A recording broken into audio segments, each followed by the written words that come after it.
प्रणाम मित्रों, परम पूज्य गुरुदेव और परम वंदनीय माता जी की सूक्ष्म उपस्थिति में आइए स्वाध्याय आरंभ करते हैं। मेरे साथ एक स्वर में बोलेंगे ओम भूर्भुवः स्वाहा तत्सवितुर्वरेण्यं भर्गो देवस्य धीमहि धियो यो नः प्रचोदयात्। आज का विषय है निश्चय कर अपनी जीत करो। देह शिवा वर मोही ये शुभ कर्मन ते कबूहूँ ना टरो न डरो अरिसो जब जाई लड़ो निश्चय कर अपनी जीत करो। गुरु गोविंद सिंह का जन्म ऐसे समय में हुआ जब भारत पर मुगलों का शासन ही नहीं था, बल्कि भारत बुरी तरह से आंतरिक कलह में हिंदू राजाओं के विपरीत सेना से जुड़ जाने, आर्थिक और सामाजिक रूप से शोषण का शिकार था। भारत का जागरण मात्र एक क्रांतिकारी महावीर द्वारा ही संभव था। गुरु गोविंद सिंह अपने पिता के बलिदान एवं उनसे मिली विद्या से यह भली भांति जान चुके थे कि इस समय भारत में एक नई सामूहिक शक्ति की आवश्यकता है। बचपन में इसी प्रसंग में उन्होंने अपने पिताजी से पूछा था कि यह अंधेरे का काल कब समाप्त होगा, कब हमें वापस से अपने अधिकार मिलेंगे और हम इस अत्याचारी शासन से मुक्ति मिल पाएगी। उस समय गुरु तेग बहादुर सिखों के गुरु ही नहीं, वे उनकी सामूहिक शक्ति के प्रतिनिधि भी बन गए थे। उन्हें अपने मार्ग का अवरोध समझ जब आक्रांताओं द्वारा उन्हें फांसी के फंदे पर चढ़ा दिया गया, तब उन्हीं की कही गई यह बात चरितार्थ हो गई कि इस समय एक महान व्यक्ति के बलिदान की आवश्यकता है। गुरु गोविंद सिंह जी तो बचपन में ही कह उठे थे कि आप ही वह महान व्यक्ति क्यों नहीं बन जाते। आपके त्याग से जनमानस जागेगा, क्रांति की एक नई मिसाल जलेगी। भारत पर छाए अन्याय अवरोध के बदलों को हटाने के लिए गुरु गोविंद सिंह ने यह शर्त स्वयं स्वीकारी और मुगलों की आंखों का कांटा बन गए। उसके बाद उस महान पुत्र की बारी आई जिसने अपने पिता की विरासत को चरितार्थ रूप प्रदान करना था, जिसे यह बोध था कि अब यह जीवन उत्तराधिकार में मिले त्याग और बलिदान के संदेश का पर्याय बनने जा रहा है। दिल्ली के चांदनी चौक पर किसी प्रकार उस बालक के कहे अनुसार दो वीर सिपाही गुरुजी का मृत शरीर घने अंधेरे में अपनी पहचान बदल कर ले आए। उनके पराक्रम के कारण ही विधि विधान के साथ उनका अंतिम संस्कार संपन्न हो सका। इस तरह से गुरु गोविंद सिंह के नेतृत्व में एक भावी महान अभियान की भूमिका निर्धारित हो गई, जिसे वह खालसा के नाम से पुकारते थे। उसमें धर्म एवं कल्याण की भावना से प्रत्येक सिख परिवार से एक व्यक्ति शामिल होता था।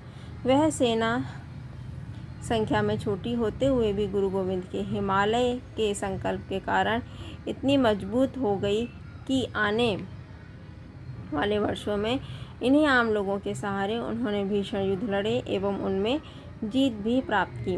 खालसा मत तो आज भी है, उस समय की परिस्थितियों में जन्मा एक ऐसा सशस्त्र अभियान था जिसने भारत की पूर्वी सीमा को विदेशी आक्रमणों एवं आक्रांताओं की भीड़ के सामने न झुकने एवं आपसी संगठन द्वारा एक दीवार खड़ी करने को प्रेरित किया। यह उस समय हो रहा था जब किसी प्रकार बचने एवं भाग निकलने के लिए लोग आकुल हो रहे थे। गुरु गोविंद सिंह जी ने 5 ककार को खालसा का प्रतिबिंब बताया। वे थे केश, कड़ा, कृपाण, कंघा और कच्छा। जब इनकी सेना संगठित हो चुकी थी, आवश्यकता थी कि वे उन्हें उनके वास्तविक गंतव्य एवं प्रेरणा स्रोत के रूप में सिद्धांत बताएं, जिनसे उनके भावी कार्यक्रम को रूप दिया जा सके। उन्होंने कहा, जो इस पीड़ादायक स्थिति में अंधकार के घने कोहरे के मध्य सच्ची वीरता का परिचय देगा, वही माँ दुर्गा के सच्चे उपासक के रूप में देखा जाएगा। माँ बलिदान चाहती है और उन्हें इस समय उन लोगों की आवश्यकता है जो सर कटा सकते हैं लेकिन केश नहीं मुंडवाएंगे। उन्हें महान त्याग के लिए तत्पर रहना होगा। इसी समय उन्हें वे 5 वीर मिले जिन्हें 5 प्यारे के नाम से उपाधि दी गई। उन्होंने कहा, हम तैयार हैं, और गुरु गोविंद जी ने उन्हें अपनी कुटिया में ले जाकर कुछ इस प्रकार का अभिनय किया कि उन्होंने अपने प्राण त्याग दिए। जबकि वास्तव में कुछ भेड़ों की लाश से बहता खून उस सभा के सदस्यों को दिखाई पड़ा जिनका वे स्वाभिमान जगाना चाहते थे। गुरु गोविंद सिंह ने एक एक कर 5 ऐसे लोगों को अपनी कुटिया में भेजकर यह प्रक्रिया दोहराई एवं तब सिख समाज वास्तव में जाग उठा। क्रांति की ऐसी लहरें उठी कि देखते देखते गांव से प्रत्येक कस्बे प्रांत से लोग उनसे जुड़ते चले गए। लोगों में भय खत्म हो गया। चारों ओर से चंदे के रूप में अस्त्र शस्त्र और युद्ध के लिए आवश्यक सामग्री का संग्रहण होने लगा। गुरु गोविंद जी ने सिखों को ऐसी पराक्रमी और सुचारू जाति के रूप में परिवर्तित कर दिया कि दिल्ली के शासन पर बैठे शहंशाह को अपनी गद्दी हिलती दिखाई पड़ी। औरंगजेब आग बबूला हो गया और उसने कितने ही षड्यंत्र रचाए। फिर जब उसकी सेना अनेक अवसरों पर गुरु गोविंद सिंह से भिड़ी तो देखा यही गया कि सिखों की छोटी सी टुकड़ी अपने से 10 गुना बड़ी सेना पर भारी पड़ी। एक के बाद एक युद्ध वे जीतते गए। युद्ध कला में जो महारत खालसा ने गुरु गोविंद सिंह जी के दिशा निर्देश पर पाई थी वह अभूतपूर्व थी। तब वह सेना ही नहीं एक महान धर्मवाहिनी के रूप में परिवर्तित हो चुकी थी।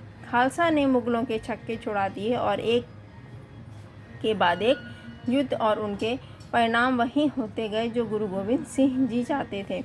उन्होंने कितने ही योद्धाओं को तैयार किया, अपने पुत्रों को वीर वसुधा के खातिर बलिदान किया एवं जनता में स्वाभिमान की प्रबल लहर दौड़ा दी। तब एक सिख ऐसा नहीं था जो गुरु गोविंद के धैर्य, शौर्य और पराक्रम से अभिभूत न था। आज के समय में मातृभूमि के प्रति इतनी उत्कृष्ट भावना एवं ऐसा जबरदस्त तेज एवं पराक्रम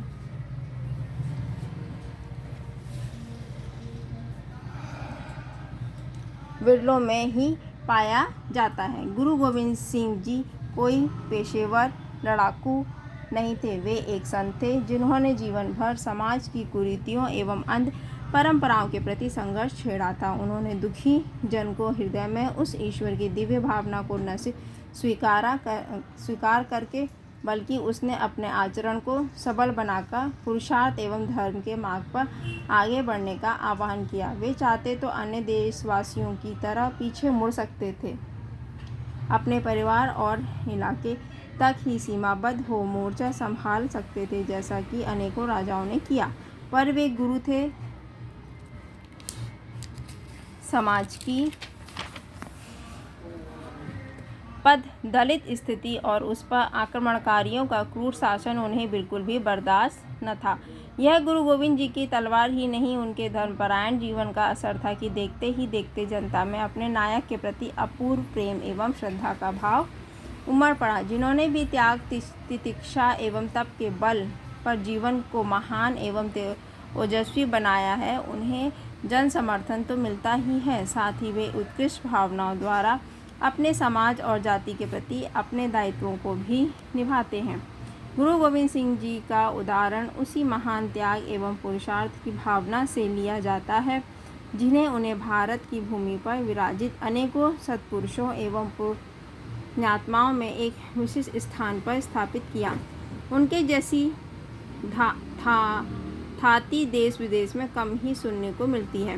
कहने को तो उस समय देश में अनेकों ऐसे वीर, बलिदान और त्यागी पुरुष थे, परंतु उनका उदाहरण इतिहास के पृष्ठों में अमर विभूति के रूप में लिया जाता है, जिन्होंने धर्म से प्रेरित हो एक महान लड़ाई लड़ी और अपनी ही परिधि तक सीमित न रहे।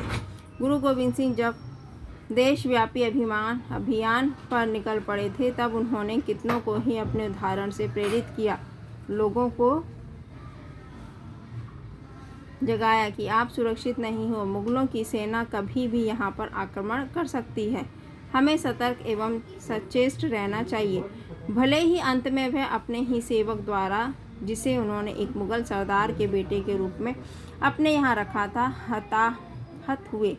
उनके जख्म कई दिनों तक जब ठीक न हो पाए तो उन्हें इस जगत से अंतिम विदाई लेनी पड़ी। उन्होंने यही कहा कि अब से कोई भी शत्रु पक्ष से आए व्यक्ति को न स्वीकारे तथा सावधान होकर देश जाति की सुरक्षा में अपना हाथ बटाए। गुरु गोविंद सिंह का जीवन आगे आने वाले सिख समुदाय के पुरोधाओं के लिए ही नहीं वरन देश विदेश में अनेकों के लिए उदाहरण बना। इसी त्याग एवं संघर्ष का परिणाम है कि आज भी भारत की सेना उस खालसा पंथ से अधिकाधिक रूप से उन नौजवानों को लेती है जो एक अकेले ही 100 पर भारी पड़ते हैं। गुरु गोविंद सिंह जी का जीवन चरित्र पिता की असम्य मृत्यु, भाइयों के बिछड़ जाने, पुत्रों के महान बलिदान और स्वयं लड़ते लड़ते वीर गति को प्राप्त होने का रहा है। धन्य है वह माँ भारती जिसने ऐसे वीरों को जन्म दिया, अपनी कोख में पालकर धरती को अन्याय एवं शोषण से मुक्त कराया। यदि हम एक पल के लिए भी सोचें कि क्या बीती होगी उस गुरु पर जिसने धर्म के पतन और अन्याय के उदय को इतने करीब से देखा, जिसे अपने पुत्रों को दीवार में चिनवाने का संदेश प्राप्त हुआ, जो अकेला इस भीषण रक्तपात के मध्य अविचल दृढ़ साहस एवं भक्तिपूर्वक आगे बढ़ा और अपने समाज और राष्ट्र का गौरवान्वित करने में सफल रहा। ऐसे वीर महापुरुष को सत सत नमन। धन्यवाद मित्रों। ओम देहु शांति अंतरिक्षगुम शांति पृथ्वी शांति रापः शांति रोषधयः शांति वनस्पतयः शांतिर्विश्वे देवाः शांतिर्ब्रह्म शांति सर्वगुम शांति शांतिरेव शांतिः सामा शांतिरेधि। ओम शांति शांति शांति सर्वारिष्टसु शांतिर्भवतु।